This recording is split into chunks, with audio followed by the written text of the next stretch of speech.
Nos ponemos un poco más serios. Como saben, hoy es 7 de octubre y se conmemora un año desde la masacre del 7 de octubre cuando el grupo terrorista Hamas invadió desde Gaza al territorio de Israel. Más de 1.200 personas inocentes fueron asesinadas, masacradas por los terroristas de Hamas. Hubo mujeres violadas al costado de la carretera.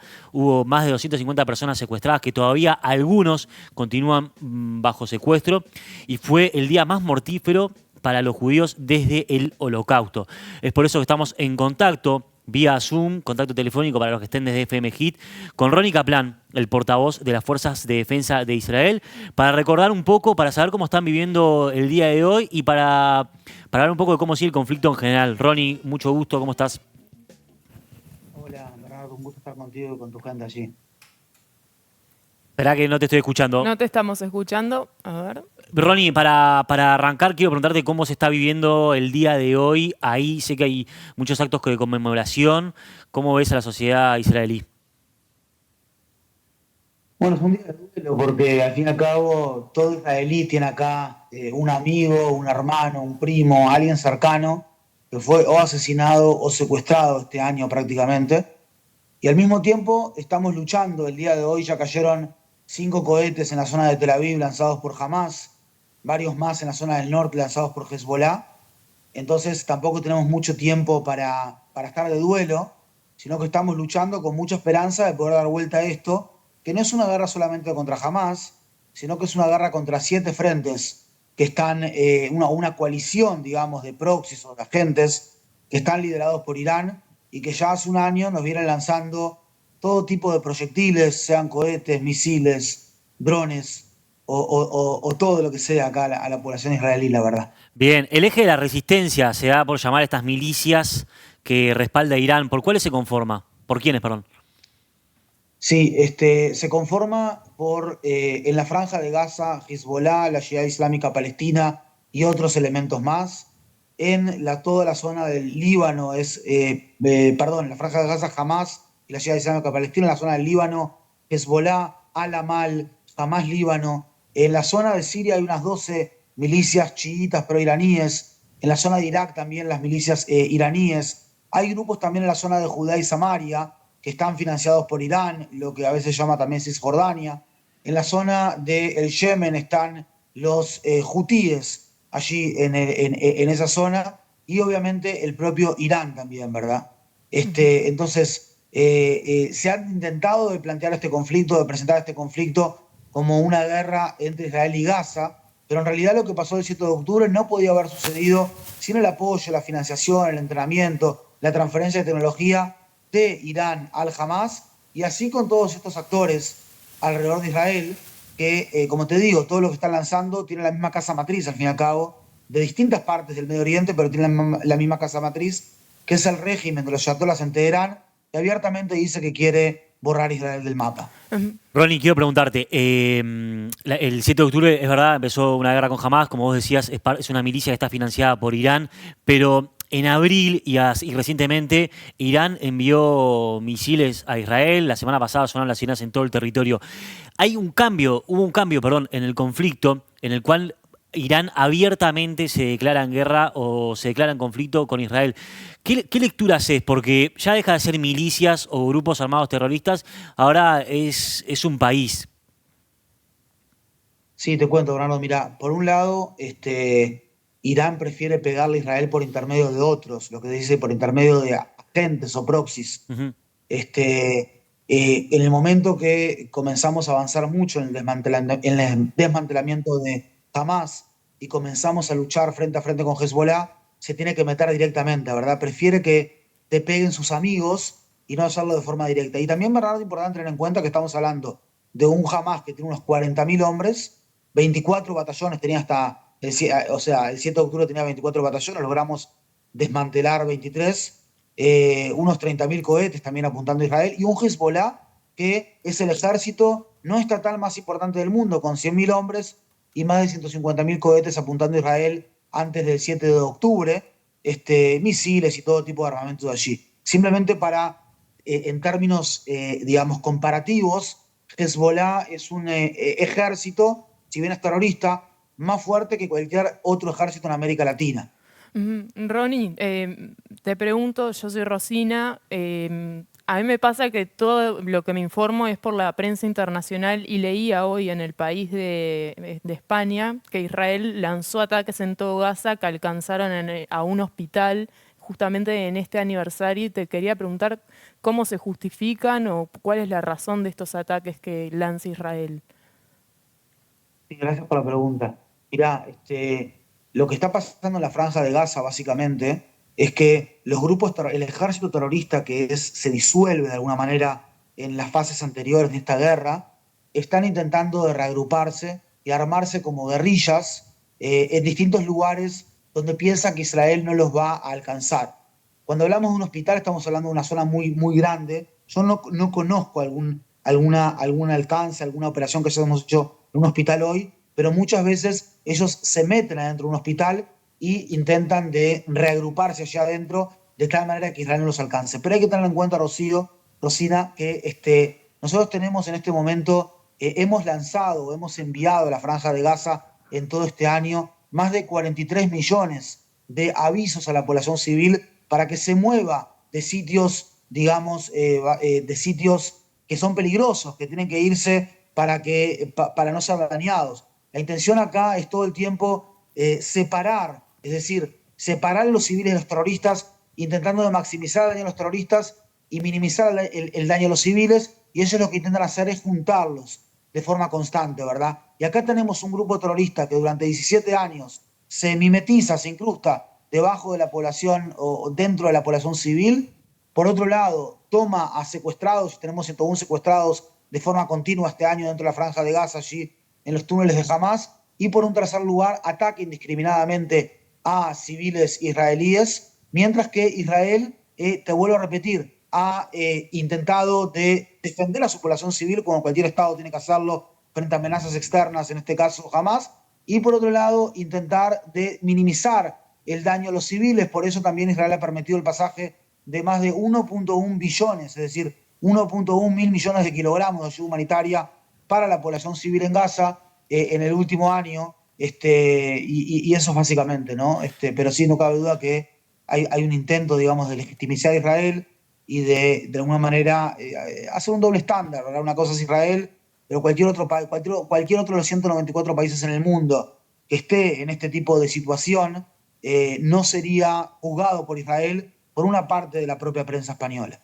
Ronnie, quiero preguntarte por los túneles que se descubrieron en el sur del Líbano, en el norte de Israel, que, bueno, parece como que fuera lo mismo que pasó hace un año. ¿Qué se sabe de eso? Se trata de túneles que no cruzan hacia el lado israelí, pero tienen como objetivo todo tipo de soluciones tácticas para el Hezbollah, para luchar de un poblado a otro en el sur del Líbano. En el sur del Líbano hay como 200 poblados y muchos de ellos son chiitas. Ujú. Es una zona distinta que Uruguay, que es un país macrocefálico, donde una parte de la población grande vive en un pequeño lugar, sino que ahí como es Montevideo, sino que ahí están dispersos en cada lugar. Entonces ellos comunican una aldea con la otra, un poblado con el otro, y de esa manera pueden ir de una casa civil, por ejemplo, un garage, de una casa completamente civil en el sur del Líbano, donde tienen un depósito de cohetes con ojivas de 300 a 400 kilogramos cada uno de los cohetes, hacia un centro de comando y control en ese poblado, o se van hacia otro poblado de esa manera, y así se preparan para una lucha contra Israel, que es la que está comenzando a suceder en este momento en el Líbano, luego que durante 20 años Nasrallah, este líder de Hezbollah que nosotros alcanzamos su posición hace unas 2 semanas, transformó a todo el sur del Líbano en un verdadero campo de batalla en contra de la resolución 1701 de Naciones Unidas. Bien, y Ronnie, quiero preguntarte, el martes pasado Irán lanzó a Israel más de 200 misiles que fueron interceptados por la cúpula de hierro, sonaron las alarmas en todo el territorio y bueno, se habla de una respuesta inminente, de que más tarde o más temprano va a llegar la respuesta de Israel hacia Irán, no en el Líbano, no a Hezbollah. ¿Qué se puede decir de eso? Mira, Brano, primero decir realmente a la audiencia acá en Uruguay que nosotros no estamos acá buscando guerras, no estamos buscando acá que se amplíe una guerra y que haya una guerra regional y todo. Al revés, nosotros estamos buscando remover amenazas. Estamos buscando que 101 rehenes que fueron tomados de pijama de sus casas hace justo un año vuelvan a casa y que están en la franja de Gaza. Estamos buscando que 60.000 israelíes que están refugiados en el del norte de Israel puedan regresar con seguridad a sus hogares. Y estamos buscando también que un país como Irán, que te ataca de esta manera, de forma flagrante, una agresión que no tiene precedentes realmente desde su territorio hacia nuestro territorio, retaliar de la forma, en el momento y en el sitio que lo creamos conveniente, pero retaliar al fin y al cabo, porque en esta zona llamada Medio Oriente, si vos no lo haces, siguen, como quien dice, debilitando tu disuasión y te empiezan a atacar y atacar. Es una estrategia de Irán, esto de hacer como una especie de anillo de fuego en torno a Israel, y si vos no retaliás, básicamente te terminan vapuleando, básicamente. Vuelvo a repetir, ¿verdad? Un Irán que dice que Israel prácticamente cuando cumpla 80 años, tiene 76 años hoy en día, va a ser destruido. Nosotros obviamente no lo vamos a permitir y en eso estamos. Ronnie, ¿qué se sabe de las negociaciones que durante todo el año no llegaron a buen puerto y donde una de las principales razones por las que no llega a buen puerto es justamente por el corredor Filadelfia entre Egipto y la Franja de Gaza? ¿Siguen o están estancadas? Mira, este es un tema que lo ve más que nada el gobierno israelí y Sí. nosotros seguimos esa directiva como en cualquier país democrático, pero al parecer, o sea, no conozco acá ya en este mismo momento negociaciones. Nosotros les hemos dicho a nuestro gobierno que estamos dispuestos a proveer seguridad a Israel en cualquier tipo de negociación posible, pero claro, hay que tener en cuenta que el corredor de Filadelfia, que son 14 kilómetros en el Ujú. límite entre la Franja de Gaza y Egipto, es importante tener en cuenta eso, ¿verdad? La Franja de Gaza no tiene límite solamente con Israel, tiene límite también con Egipto. Durante años, durante décadas, esta gente de Hamas estuvo contrabandeando todo tipo de armamentos allí desde ese lugar y nosotros no podemos permitir que después de esta guerra quede en la Franja de Gaza algún tipo de amenaza para nuestra población civil, como no lo haría ningún Estado en el mundo. Es importante la zona del corredor de Filadelfia y bueno, es un tema que está siendo manejado más por el gobierno y nosotros, como te digo, estamos haciendo todo, pero todo para que los secuestrados vuelvan a casa. Son como nuestros hermanos hoy en día, son gente, digamos, muy cercana, que estamos todo el tiempo con sus familias y la verdad que por eso estamos también acá en el ejército, cientos de miles de reservistas como yo. Bien, con las acciones que tomó el Estado de Israel, lo de los Vipers, las incursiones en el Líbano, bueno, lo que contabas recién de Nasrallah, ¿en qué estado crees que está el poder de Hezbollah o cuánto se redujo? Mira, es difícil decir un porcentaje y tampoco quiero decirlo públicamente para que ellos no sepan cuál es nuestro análisis. Pero por otro lado, te puedo decir que seguimos disminuyendo considerablemente su arsenal armamentístico, seguimos alcanzando posiciones, es decir, intentando de llegar a aquellos cabecillas de Hezbollah que han puesto a mal traer a nuestra población civil todo este año, luego de un año de intentar de llegar a una solución diplomática, obviamente, que no hubo caso, Hezbollah no quiso y por tercer lugar, estamos haciendo todo tipo de incursiones muy precisas, muy limitadas en la zona del sur del Líbano, en este tipo de aldeas chiitas donde se encuentran estos túneles que comentabas antes, Bernardo, y la intención es que remover este tipo de amenazas inmediatas para nuestra población civil. El tema acá es que las aldeas del sur del Líbano están a unos cientos de kilómetros de nuestras aldeas, todos los poblados de un lado están al lado del otro. Entonces, si vos tenés un terrorista ahí con un misil de tipo Cornet ruso que llega a 8 kilómetros, que le ve el blanco del ojo a la vecina que está del lado israelí, que está allí a 700, 800 metros de ella, no le podemos pedir a la vecina que vuelva a su casa porque no le podemos dar seguridad. Por eso tenemos que mover a Hezbollah al norte del río Litani. Ronnie, ¿cuáles fueron las acciones diplomáticas que se llevaron a cabo para justamente frenar esto, este estado de guerra, este estado de alerta? ¿Las sanciones te referís que a Hezbollah? ¿Perdón? No te escuché bien.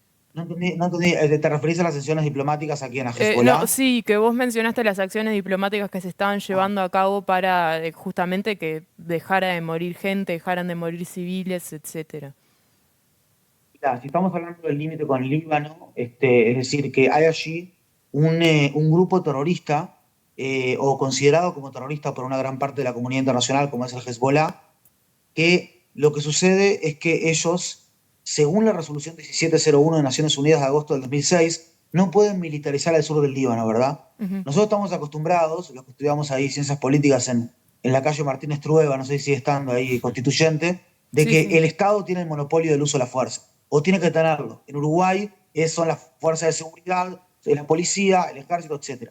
Acá en el Líbano lo que pasa, es un Estado casi fallido, es que hay otro grupo terrorista que tiene el monopolio del uso de la fuerza, o por lo menos gran parte de la fuerza allí, más que los cascos azules de FINUL y más que el propio ejército libanés. Entonces se estableció en el año 2006 que ellos no pueden estar en el sur del Líbano. Yo serví como jefe de enlace con Naciones Unidas en el límite con Líbano y todo el tiempo iba dando este tipo de violaciones flagrantes por parte de Hezbollah a Naciones Unidas de esta resolución 1701.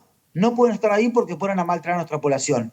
Entonces, se intentó llegar a soluciones diplomáticas, decía, desde el 8 de octubre que nos atacó Hezbollah, porque es parte del eje con Irán, hasta hoy en día, mañana va a ser un año, pero no se logró. Entonces nosotros lo que tuvimos que hacer fue seguir avanzando para, de alguna manera, que nuestra población civil pueda volver a casa, pueda regresar a sus hogares con seguridad. Decía, como cualquier Estado haría en este tipo de casos, que tiene tres funciones el Estado: ser juez y gendarme, ser el orden público y defender a su ciudadanía de las amenazas.